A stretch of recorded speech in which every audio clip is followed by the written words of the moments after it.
que eu profetizo que antes desse ano terminar, Deus vai te dar um milagre financeiro para você contar, e você vai lembrar, foi no dia 29 de setembro que eu plantei esse milagre na minha vida. Amém, pessoal? Livro do Êxodo, capítulo de número 3. Só meia dúzia se empolgaram com isso. Vamos de novo, Êxodo capítulo 3, pessoal. Influenciando voltou. Êxodo capítulo 3, eu quero ser breve. Eu não sei quantos estão fazendo jejum. Alguém me perguntou assim: pastor, se eu não entrei no jejum, o que eu faço? Eu vou lhe dar um conselho. Se você não entrou no jejum, o que você deve fazer? Do dia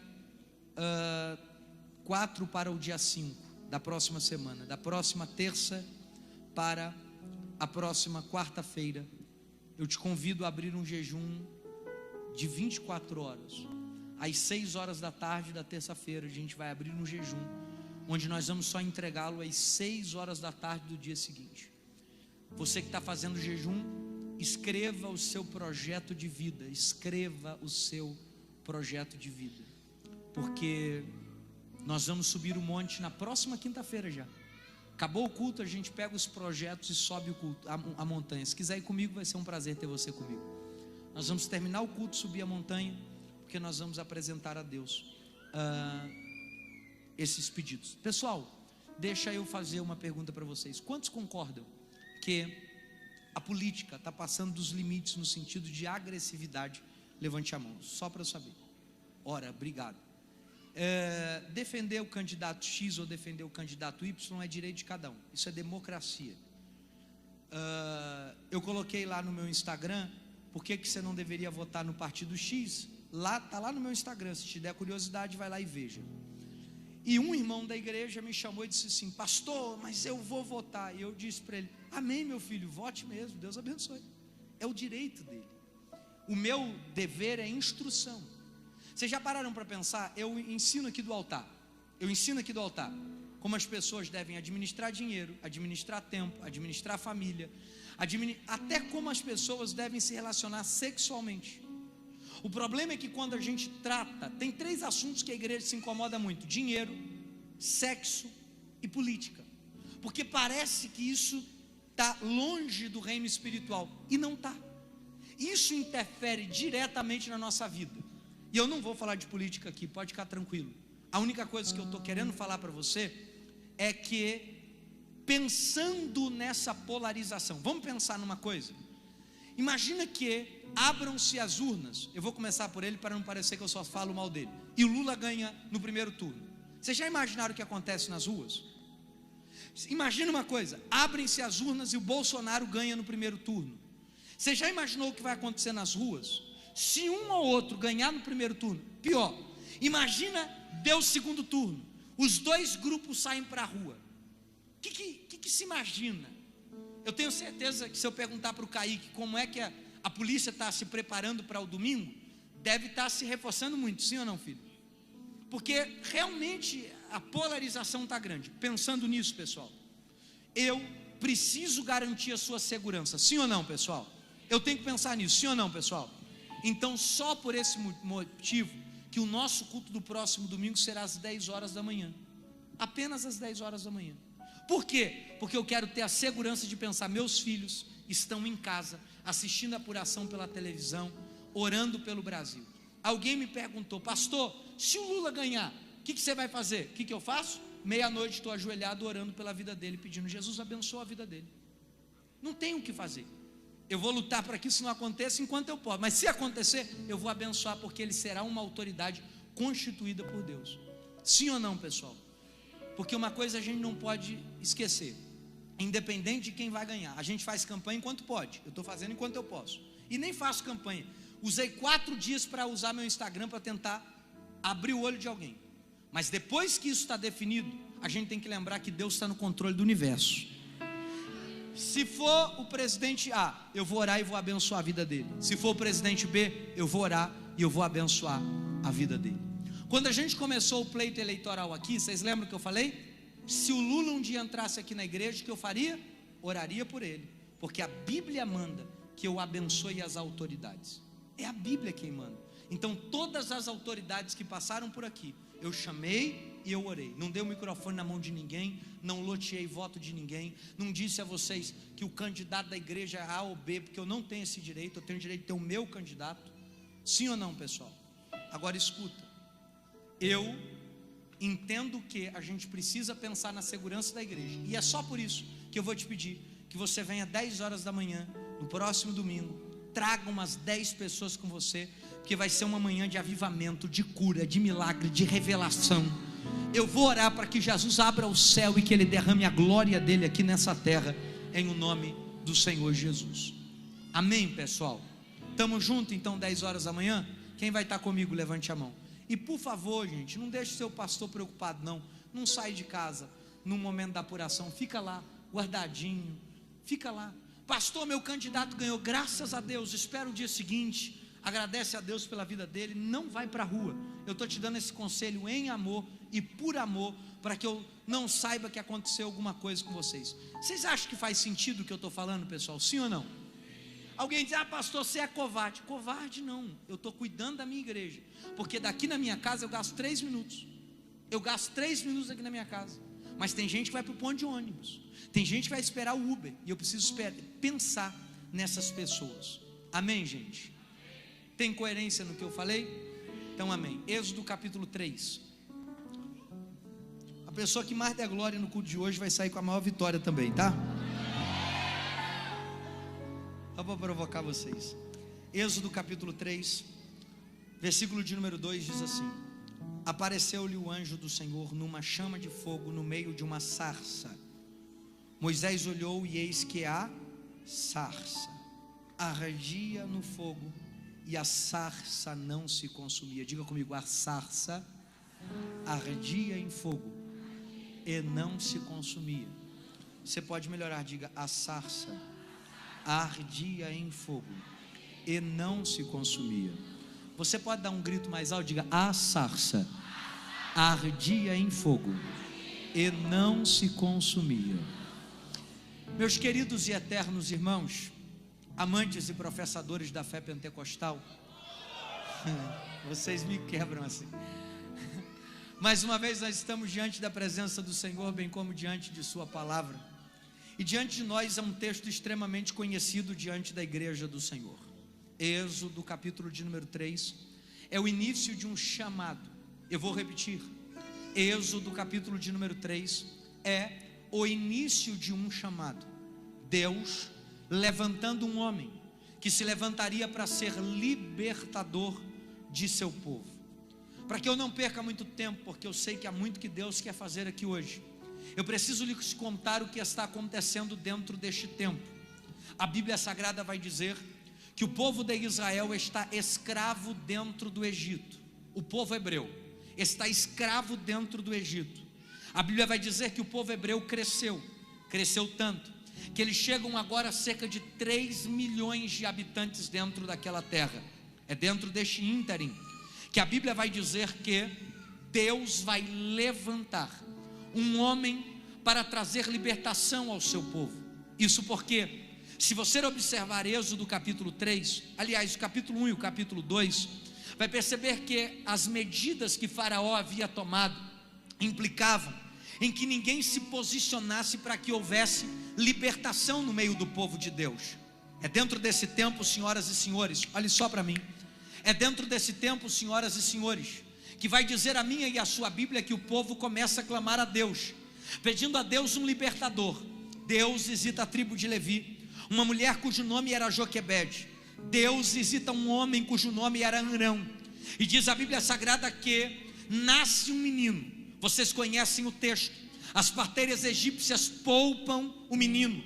A Bíblia vai dizer que o menino cresce, que quando a mãe não consegue mais escondê-lo, a mãe vai colocá-lo dentro de um caixote, às margens, aos juncos do rio Nilo.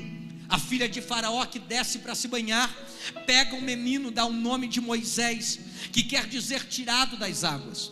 A vida de Moisés poderia ser dividida em 3 etapas distintas, ou em 3 estágios de 40 anos.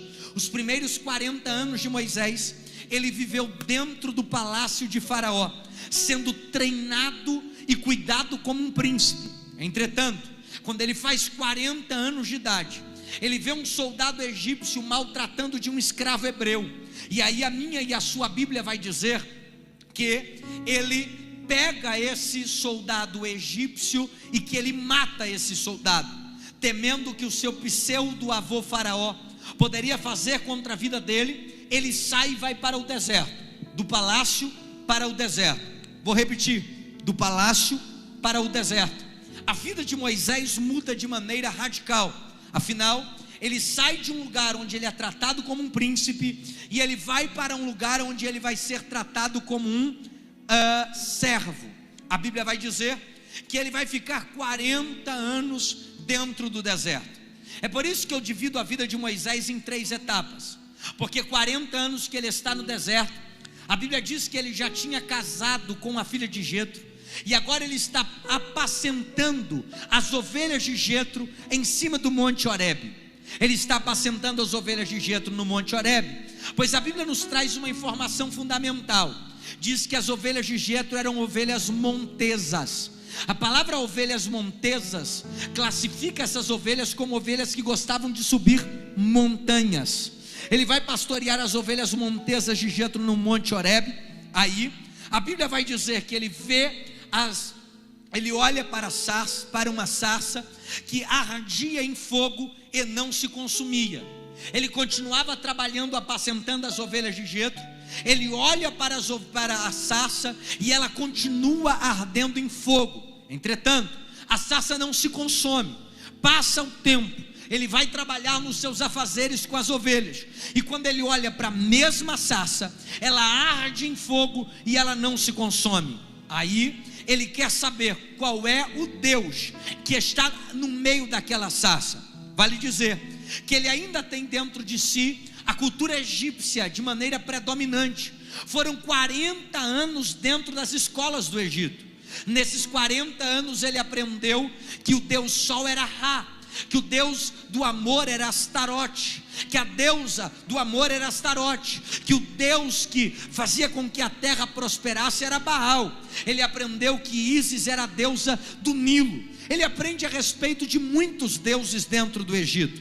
Então, quando ele vê a sarça ardendo em fogo, detalhe, e não se consumindo, ele entende, há um Deus no meio daquela sarça. Quando ele corre para saber quem é o Deus que está no meio da sarça, ele ouve uma voz que vem do céu: Moisés. Quando ele ouve aquela voz, ele treme, porque os deuses do Egito, eles tinham bocas, mas não falavam. Eles tinham pernas, mas não andavam. Eles tinham olhos, mas não enxergavam. Eles tinham bocas, mas eles não tinham poder de falar. Como é que é, pastor? Os deuses do Egito eram diferentes do nosso Deus. Como é que é? Vou dizer de novo: os deuses do Egito eram diferentes do nosso Deus. Porque se os deuses do Egito, eles têm bocas mas não falam, a Bíblia vai dizer que o nosso Deus, ele tem boca, e a palavra de vitória já foi liberada a nós. Os deuses do Egito têm olhos, mas não veem. O nosso Deus, o profeta Isaías diz: os olhos dele estão sobre toda a terra. Os deuses do Egito, eles têm mãos, mas não apalpam. O nosso Deus, ele tem mão. Isaías diz: as mãos do Senhor não estão encolhidas, mas estão estendidas para abençoar a sua igreja. O nosso Deus, Jó disse, na conchinha de suas mãos, ele tem a água dos rios e dos oceanos dessa terra. Os deuses do Egito, eles têm ouvidos, mas não ouvem. O nosso Deus, o salmista disse: os ouvidos do Senhor estão atentos ao clamor de sua igreja. Os deuses do Egito têm pernas, mas não andam. Nosso Deus, Isaías diz: a terra é o estrado dos seus pés. E em Cantares de Salomão, Salomão diz: o nosso noivo vem saltando sobre os montes. Ele tem perna e se movimenta. Quando ele ouve a voz desse Deus, suas pernas tremem. Afinal, ele aprendeu sobre deuses que tinham poderes, mas não falava. E agora ele quer saber quem é o Deus que está no meio da sarça. Deus olha para ele e diz: Moisés, tira a sandália dos teus pés, porque a terra que tu pisa agora é santa. Em outras palavras, ele está dizendo: o que te trouxe até aqui não é o que te leva a partir daqui. Dois geram glória.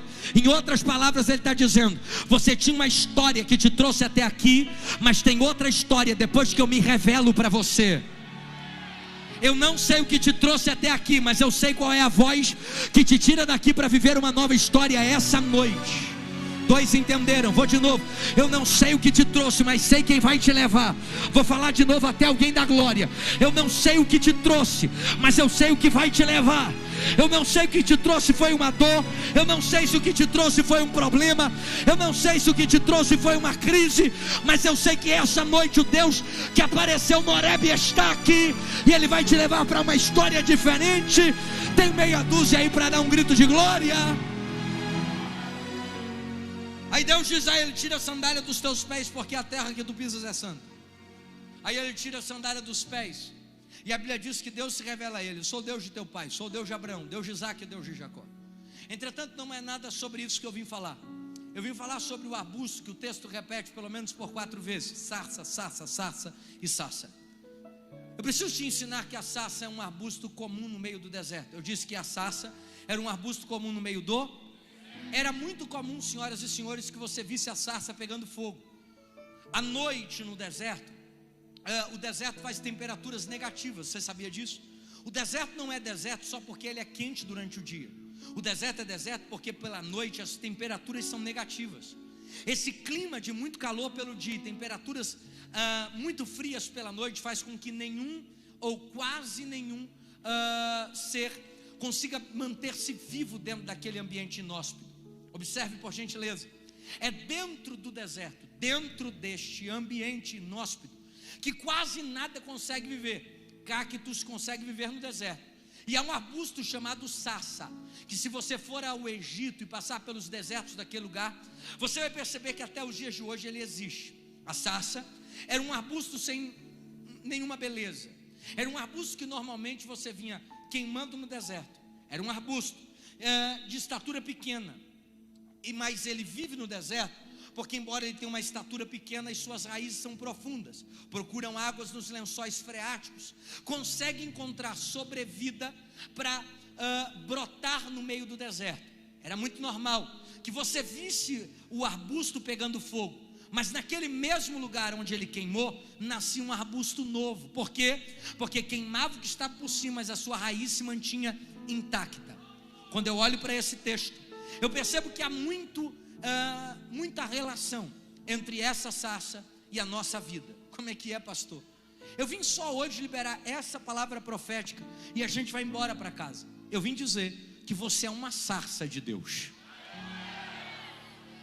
Tu pode me ajudar a pregar uma vez? E aí eu continuo. Diga para a pessoa que está do teu lado: eu sou uma sarça de Deus. Pastor, por que eu sou uma sarça de Deus?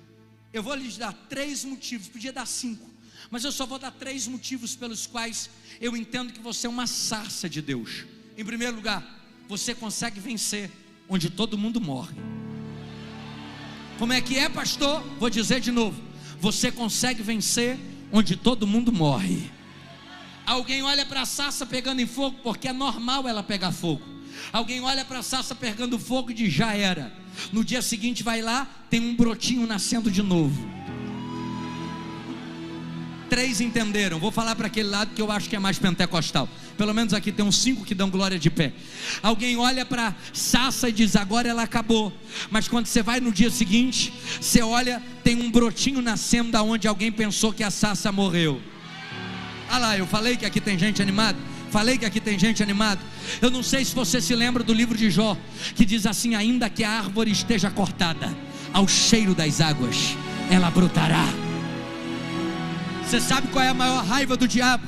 A maior raiva do diabo é que o diabo arquiteta, Geleia, projetos contra a nossa vida. O pessoal estava me perguntando: Geleia desviou da igreja? Desviou não, pessoal. É que ele está trabalhando muito nesses dias.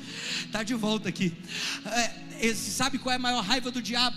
É que tem muita gente que está aqui dentro dessa casa hoje, que o diabo arquitetou, projetou, desenhou, disse: vou destruir, vou acabar com a vida dele, vou acabar com a vida dela. Pegou o projeto, colocou o projeto para virar realidade. Tem gente aqui que, porque estava longe de Deus, parece que sofreu contra-ataques do diabo. Ele bateu em você, aparentemente destruiu a tua família, aparentemente destruiu a tua vida financeira, aparentemente destruiu a tua vida espiritual, aparentemente destruiu com os teus sonhos. Pastor, por que falar aparentemente tantas vezes? Porque só foi aparentemente, o fim da história ainda não chegou. E se tem uma coisa que eu aprendi com a Bíblia, é que o fim das coisas é melhor do que o início delas. Bobo é o diabo que está achando que a nossa vida terminou. Você sabe qual é a maior raiva do Satanás? É que ele tentou contra a tua casa, contra o teu casamento, contra a tua vida financeira, tocou no teu carro, no teu dinheiro, na tua família, tentou tocar na sua estrutura sentimental e psicológica. Aí de repente ele olhou e disse: acabei com a vida dele, sassa que pegou fogo. Alguém olha e diz assim: acabou, já era, morreu. Mas daqui a pouco, sabe qual é a raiva do diabo? Dia 29 de setembro, está você se arrumando 6 horas da tarde, colocando uma roupa, pegando uma Bíblia, colocando debaixo do braço, dizendo: a pancada foi grande, mas estou indo adorar a Jesus. Se não entendeu, vou repetir. Tem broto que está nascendo em lugares que arbustos morreram.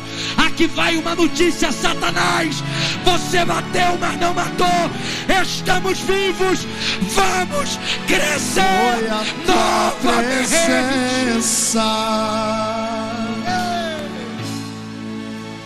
Que nos trouxe aqui, Senhor. Escuta essa, escuta. No lugar onde o arbusto está, alguém olhou e disse: morreu, está nascendo um novo broto. Pode profetizar para mim?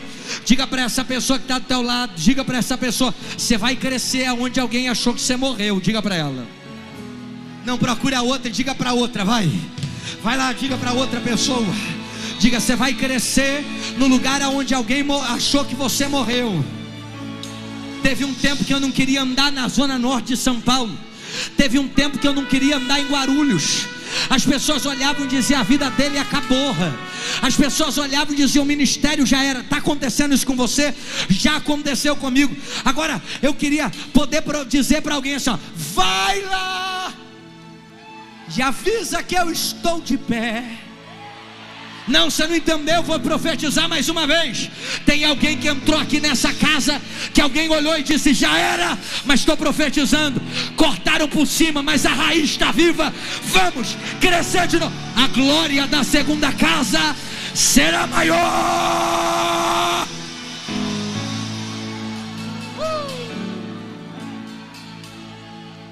Hoje você não vem com as devagar não, você só vem com as pentecostais, senão eu te corto. Segundo motivo pelo qual nós somos a sarça de Deus. Vem voando comigo. Primeiro, no lugar onde as pessoas acham que a sarça morre, ela nasce de novo. Segundo, as pessoas não entenderam ainda que elas estão atacando aquilo que elas veem, mas elas não conseguem atacar aquilo que elas não estão vendo. Faz sentido para você? Eles estão atacando aqui, mas não sabem quem a gente é na presença de Deus.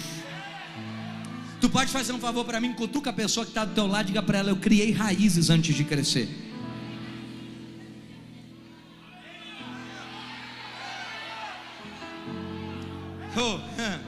O que ele não sabe é que existem raízes que são maiores do que o que você cresceu. O que você cresceu para dentro é muito maior do que você cresceu para fora. E o que eu estou profetizando é que essas raízes profundas não vão permitir a tua morte de acontecer.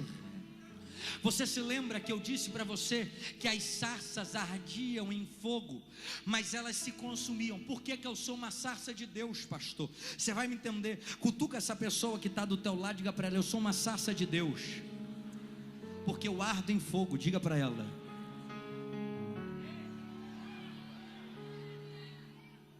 Eu gosto de uma frase de John Wesley que ele diz assim: ou você põe fogo no seu sermão, ou você põe teu sermão no fogo. Eu gosto disso.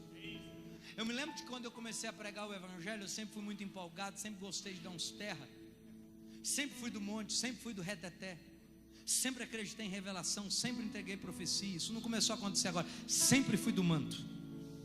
E aí eu me lembro que um dia eu fui pregar na igreja de um pastor, e ele falou, eu era um menino de 16 anos de idade. Quando terminei de pregar, o pastor disse assim: eu gostei da sua empolgação, mocinho. Falou, mas com o tempo isso aí vai passando. Fazem 19 anos que eu prego o evangelho. Continuo pulando no poder, cantando em línguas, continuo acreditando em visões. Eu não estou entendendo, pastor, você vai me entender. O detalhe é que tem muita gente que entrou na igreja e só foi um fogo de palha. Mas eu vim dizer que você não é um fogo de palha, você é um fogo que não vai se apagar. O texto diz: a sarça ardia e não se consumia, ardia e não se consumia. Vou dizer até alguém da glória: ardia e não se consumia, ardia e não se consumia. Se tem alguma coisa que eu acho interessante sobre o fogo, eu vou te falar isso, eu quero ver se você dá um glória. Você já foi algum dia acampar no meio do mato? Você já foi? Já foi? Quantos aqui já foram no meio do mato acampar? Você sabe o que se faz dentro do mato quando você vai acampar? Se acende uma fogueira. Botar o calor que for, se acende uma fogueira. Você sabe por que acende-se uma fogueira quando você está no meio do mato? Porque você entende, onde tem fogo o bicho não chega.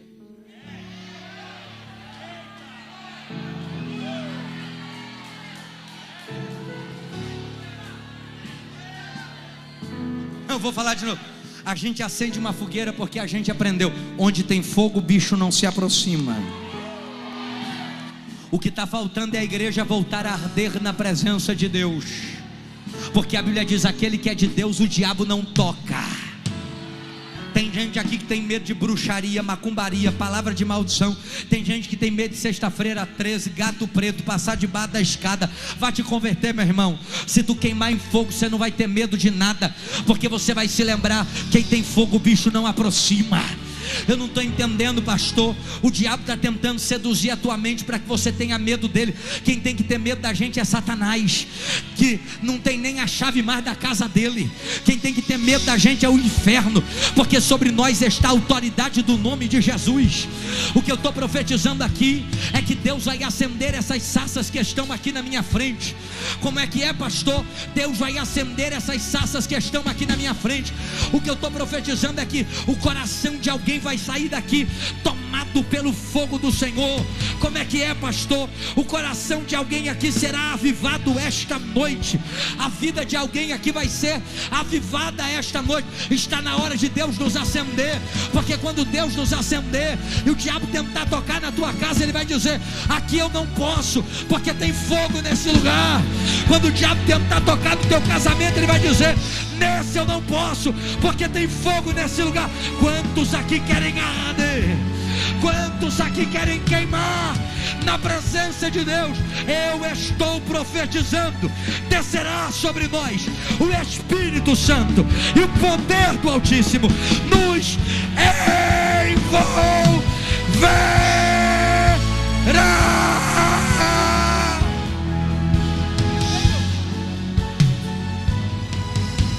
Demorou muito, perdeu a chance. Está acontecendo, meu filho. Minas Gerais não pode ter te roubado de mim, não, meu filho. Vem comigo, meu filho. Diga para a pessoa que está do teu lado: aonde tem fogo o bicho não chega perto. Posso profetizar que está na hora de você incendiar a tua casa? Posso profetizar que Deus está levantando alguém cheio de fogo dentro daqui? Eu quero que Deus vai incendiar. O segundo está na reunião.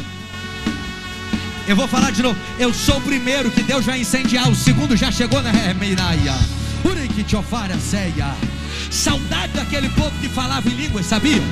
Saudade daquele povo que não pensava em quem ia estar do lado. Saudade da irmã que esquecia da pranchinha, que borrava a maquiagem. Ei, minha irmã, sacode essa pranchinha, borra essa maquiagem. Mas pelo amor de Deus, deixa Deus te tomar nesse lugar. Deixa Deus te acender, porque eu vim profetizar: Deus está reavivando alguém aqui nesta noite.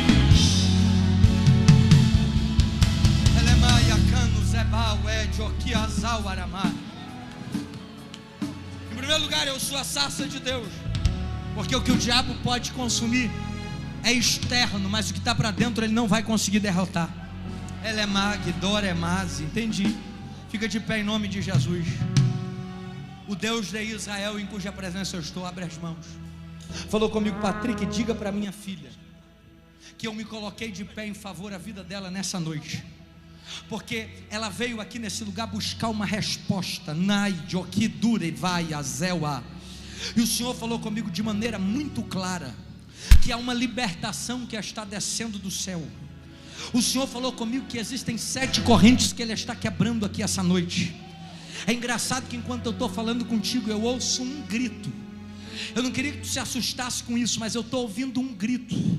É um grito de um demônio que estava imperando até hoje, porque um trabalho de feitiçaria foi feito. Só que Jesus falou comigo: diga para ela que eu vou quebrar o trabalho de feitiçaria na noite do dia de hoje. Enquanto eu estou falando contigo, o Senhor falou dentro do meu coração: Patrick, eu estou colocando-me de pé, porque houve um tempo em que a vida sentimental foi descendo e indo de mal a pior. Ela me questionou: será que eu nunca vou ser feliz na minha vida? Reze, Racano. Porque quantas vezes que brincaram com o teu coração. O detalhe é que a última decepção foi tão grande que tu disse assim: eu tranquei meu coração e não abro ele para mais ninguém.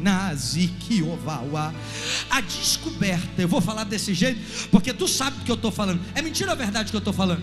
Verdade. Você já me contou sua vida? Nunca, primeira vez aqui. Como é que é? Primeira vez aqui. E é tudo verdade? Porque Jesus falou comigo que a última decepção fez com que o teu coração fechasse. A vontade de morrer veio na tua mente, porque você se sentiu perdida diante da última decepção. Só que o Senhor falou comigo que está fazendo a roda girar. Ele falou comigo que está quebrando a maldição que foi feita contra a tua vida. Porque eu vejo alguém fazendo um trabalho de feitiçaria com uma peça íntima tua, que sumiu do teu guarda-roupa. Remaia, a parte de baixo da roupa íntima sumiu do teu guarda-roupa. Era um conjunto, mas a parte de baixo sumiu, porque alguém pegou para fazer um trabalho. E Jesus falou comigo de maneira muito clara: Patrick, diga para minha filha que enquanto a igreja está aqui me adorando e me glorificando, lá Joquendo Reia, eu estou indo em Diadema, Lure de Oquiazerra, e eu estou desfazendo o trabalho da feitiçaria que foi feito contra a vida dela. Avisa para ela que eu vou restaurar a história dela. Avisa para ela que um tempo de felicidade eu vou fazer chegar. Avisa para ela que eu estou trazendo força e eu estou trazendo reação para ela levantar, sair para a luta e vencer, porque o diabo queria imobilizar a vida dela, mas eu estou dando liberdade para ela crescer de novo. Alguém podia estar abrindo a boca para dar um grito de glória. Senhor, em nome de Jesus, o trabalho da bruxaria que foi feito contra a vida dessa mulher é quebrado no dia de hoje. Os demônios que se levantaram não vão conseguir mais tocar na vida dela. Eu dou 3 segundos para todo mal bater em retirada. 1 em nome do Pai, 2 em nome do Filho, 3 em nome do Espírito Santo. E eu profetizo: ser livre para ser feliz, em o nome do Senhor Jesus. Vem cá, é verdade o que eu te falei? Tudo verdade. Tudo verdade? Verdade. Já contou sua vida para alguém aqui? Nunca. A gente é amigo em algum lugar? Nunca. É tudo verdade? Tudo verdade. Ah, você podia estar abrindo a boca para dar um grito de glória, não podia não? Você podia estar abrindo a boca para dar um grito de glória, não podia não? De vitória, Jeová, diga. Deus de paz, Deus de glória, Jeová, Ele vai mudar a sua história hoje aqui. Levante a sua mão. Quando Deus quer fazer, ninguém pode parar. Quando manda mensagem, faz profeta entregar. Faz a nuvem descer, faz a água subir. E se Ele soprar, faz o inferno explodir. Ele sempre resolve, sem ter reunião. Pega um homem sem Deus e derrama o chão. O seu braço é capaz de parar o trovão. Esse é o Deus dos deuses, meu irmão. Ele é Maia, Calauejo, Urgi Joquema, Turi Joquel, Remaia, Oremaia, Chosa, Remitri que abaraue, Alamaia, Chuia, Mentri que baraue. Eu só te trouxe aqui em cima para dizer que o projeto que Deus colocou dentro do teu coração está de pé. Eu só te trouxe aqui em cima para dizer para você que ainda que alguém esteja tentando usar o teu passado para dizer que Deus não vai te usar no teu futuro, essa voz não é de Deus. Porque Jesus falou comigo: Patrick, arrasta ele lá de baixo até em cima do altar, porque eu disse para ele que eu ia usar ele nessa terra. Eu disse para ele que eu ia derramar um azeite sobre a vida dele, que ele ia pregar o meu evangelho, que a mão dele ia curar os enfermos. Zikawa. O Senhor falou comigo: busca ele lá embaixo, porque o diabo está tentando jogar dentro do coração dele que a promessa caiu por terra. Mas eu te encontrei no meio dessa multidão para te dizer, meu filho, aquilo que eu te falei está de pé. Podes perceber que separei esta noite para derramar algo novo sobre a tua vida? Olha como eu derramo este azeite sobre você.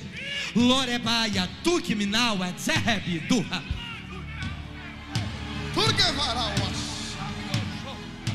Está acontecendo algo muito forte aqui.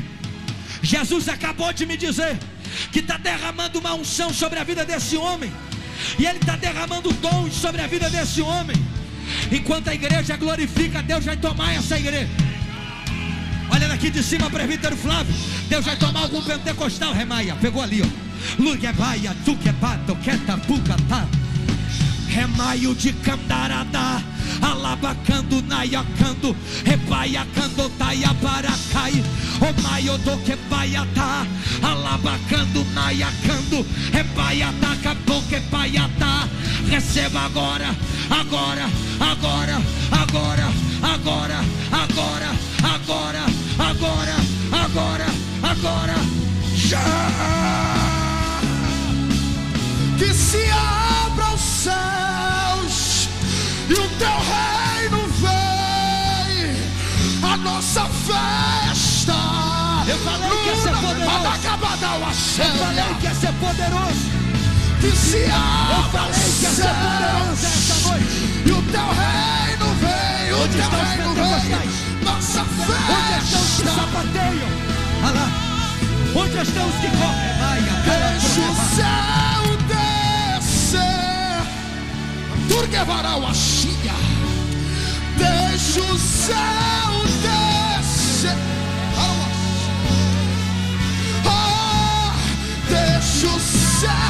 Jesus vai tomar alguém com a glória dele nesse lugar. Jesus vai tomar alguém aqui. Céu descer. Levanta tua mão, levanta tua mão, levanta. Teu é o reino teu.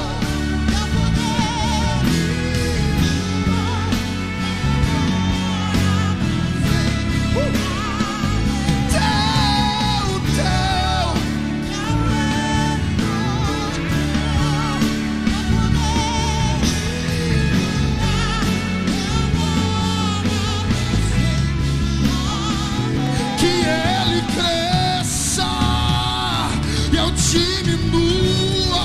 Eu tô sentindo ele, que ele apareça e eu me constranja e todo o seu amor, infinita humildade, servo. Levanta a tua mão mais alto e canta. Que ele cresça.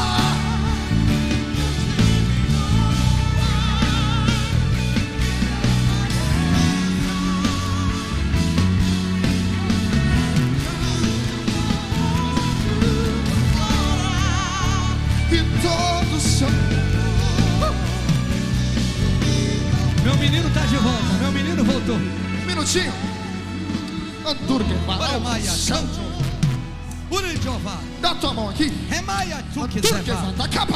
Ura Maia. A você que acredita nisso, levanta a sua mão que Jesus quer entregar algo aqui. Muitas pessoas olharam para você e falaram assim, ó: você está nesse lugar, mas você vai sair daqui a pouco. Você está nesse lugar, mas você não vai durar aqui muito tempo. Disseram para você: tudo que você está vivendo é um fogo de palha. E Jesus me disse: ele nunca recebeu uma profecia. Então, se essa é a primeira, assim diz o Senhor: o teu lugar é o altar. Eu te chamei para o altar, eu te ungi para o altar. Desde o ventre da tua mãe eu já te conhecia. Sabe por quê? Porque no ventre da sua mãe Satanás tentou te matar, mas Jesus disse: Satanás criou um ponto final, mas no ponto final eu coloquei uma vírgula, e a tua história não vai acabar. Muita boca vai ficar aberta, muita gente vai ficar espantada, porque eu sou o Deus que vai te levar. Eu sou o Deus que te escolheu. Jesus está falando: vou te levar, vou te ungir, vou te capacitar. E as bocas que se levantaram para dizer que você não ia ser nada vão ter que olhar a promessa de Deus se cumprindo na sua história. Dá um abraço nele, Diego. Você vai ficar quieto aí no seu lugar, vai. Levante a mão para adorar. Levante a mão para adorar. Levante a mão para adorar. Escuta isso, escuta. Eu termino aqui. Por que que nós somos a sarça de Deus? Faz favor, segura a mão da pessoa que está do teu lado. Eu termino com assim. Por que que nós somos a sarça de Deus? Terceiro e último lugar.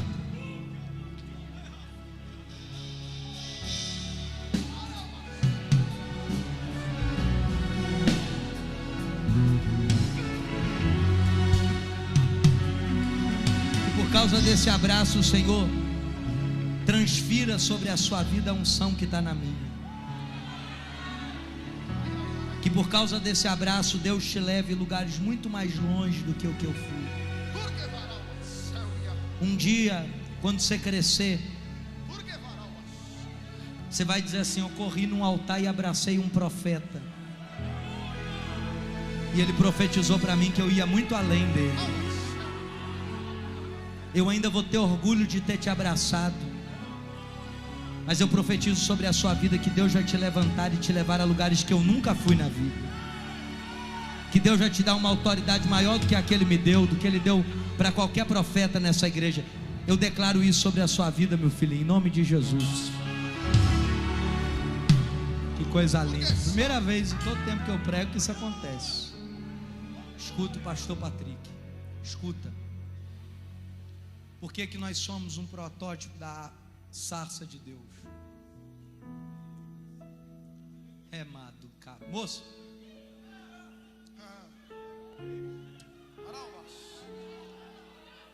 ele veio. Abre as duas mãos. Abre as duas mãos. O Senhor falou comigo. Não era para ela estar aqui hoje, porque o diabo tentou te matar. Só que o Senhor falou comigo de maneira muito clara, que Ele colocou a mão dEle, para que dentro de um acidente a tua vida não fosse ceifada. O Senhor falou comigo de maneira muito clara: Patrick, diga para minha filha, que eu hoje visito o coração dela, porque há dentro do coração dela uma responsabilidade, mas também há dentro do coração dela uma dor de um abandono muito grande. E se eu estiver mentindo, tu pode tomar o microfone da minha mão e me chamar de falso profeta, porque Jesus falou comigo. Escuta, pessoal, escuta, pessoal. Deus falou comigo de maneira muito clara: Patrick, eu estou arrancando o vazio que há dentro dela. Porque tem dias que você pensa em vencer, escuta, pessoal, mas tem dias que você não consegue levantar. O diabo tentou ceifar a sua vida, não foi só uma vez não, mas o Senhor dos Exércitos falou: diga para ela que eu estou blindando o coração dela. Avisa para ela que eu estou arrancando da alma dela a tristeza. E diga para ela que não foi tudo destruído, porque eu sou o Senhor que estou dando capacidade para ela, e eu vou restaurar cada coisa que parece que foi destruída na vida dela. Guarda essa frase que eu estou te dando. Deus começa hoje um projeto de restauração sobre a tua vida. E tu vai ver por que tu passou por tudo que tu passou, que tu viveu por tudo que tu viveu. Vai fazer sentido. Vai fazer sentido. É verdade que eu te falei? Tudo verdade. Já me contou sua vida alguma vez? Nunca. É tudo verdade mesmo? Tudo verdade mesmo. A igreja podia estar dando glória agora, porque olha o que Jesus está falando e a igreja está quieta. Abracem ela, orem por ela. Pastor, por que eu sou a sarça de Deus? Que pena que o culto tem que terminar, né, gente? Vai ter um dia que o culto vai ser eterno. E eu fico feliz porque o pregador não vai ser eu, vai ser ele. Oh, nós estaremos lá. A Bíblia diz assim, olha, e Moisés viu o Senhor através daquela sarça. Pegou não? Por que nós nos protótipos da sarça? Porque o mundo vai conhecer Cristo olhando para você. O mundo vai conhecer Jesus olhando para você. Eu quero profetizar e terminar essa mensagem com essa palavra profética. Está na hora da gente arder. Está na hora da gente crescer. Alguém pensou, morreu, a gente vai crescer. Mas está na hora de alguém olhar para a gente e reconhecer: tem Deus na vida dele, tem Deus na vida dela. Posso profetizar? E aqui eu termino. Alguém que achou que a tua vida, já era, vai ter que ver você de pé e vai ter que ver: Deus está na vida dele, Deus está na vida dela. Faz um favor para mim, aperte a mão da pessoa que está do teu lado até ela dar um grito de glória para ver se ela está viva. Diga para ela agora, diga: eu vou orar por você. Não, diga para ela, fala assim, melhor, diga para ela: eu vou transferir para a tua vida o que Deus colocou na minha.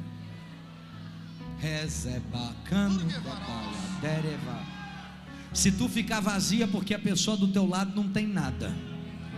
Mas se a pessoa do teu lado tiver o poder de Deus, daqui a pouco você vai estar falando em línguas aqui. Se a pessoa tiver o poder de Deus, daqui a pouco só você não vai aguentar e vai começar a falar em línguas que você nunca falou na tua história. E se você já falou, vão vir em línguas novas. Fica olhando, Mateus, o que vai acontecer. Olha aqui, Tiago, dá uma olhadinha, presbítero Flávio, que Deus vai começar a fazer. Olha,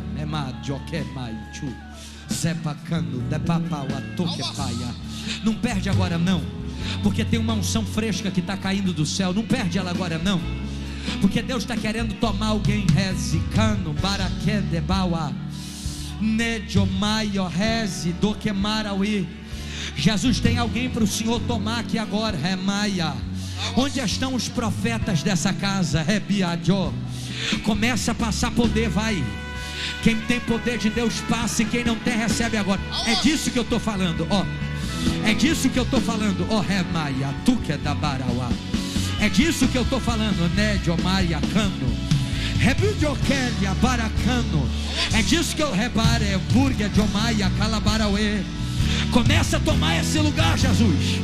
Acende as tuas sarças aqui esta noite.